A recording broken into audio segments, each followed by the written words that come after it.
اور تقریباً ہر اجزاء انہوں نے کاٹا، ہر شرم و حیا کی حدیں پار کر دی، اس کے کنگن بنائے، نہ جانے کون کون سے اجزاء تھے جو ان کے ہاتھ میں پورے آنے تھے، اپنا کنگنوں کے لیے جو پھر مکے آئیں وہ خواتین اور ہر ایک کو دکھایا۔ اس حد تک وہ چلے گئے تھے،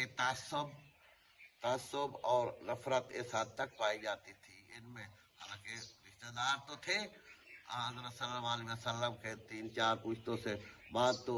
ایک ہی عبد مناف کی اولاد ہے، لیکن شروع دن سے اتنا تعصب اور اتنی نفرت انہیں تھی بنی ہاشم سے کہ کوئی کام بھی، لیکن کام ایسا چلا آیا ہے کہ یہ ایک طرف بھلائی کرتے ہیں، اچھائی کرتے ہیں، اور وہ دوسرے جو ہے ظلم بنی امیہ، ظلم زیادتی اور برائی کی طرف راغب رہے ہیں، اور ان کی عزت تھی معاشرے میں جو انہیں ہر حال میں نہیں پاتی تھی۔ تو وسلام، یہ سلسلہ آگے چلتا رہے گا، آپ سبسکرائب بھی کریں چینل کو، لائک بھی کریں، اور اچھی بات دوسروں تک پہنچانا صدقہ جاریہ ہے، اسے شیئر بھی کرنا۔ ہم نے تو تاریخی حقائق دکھانے ہیں، فیصلہ سننے والوں نے کرنا ہے، ہمارا ایسا کوئی مقصد نہیں کسی کی دلہ داری کرنا وغیرہ۔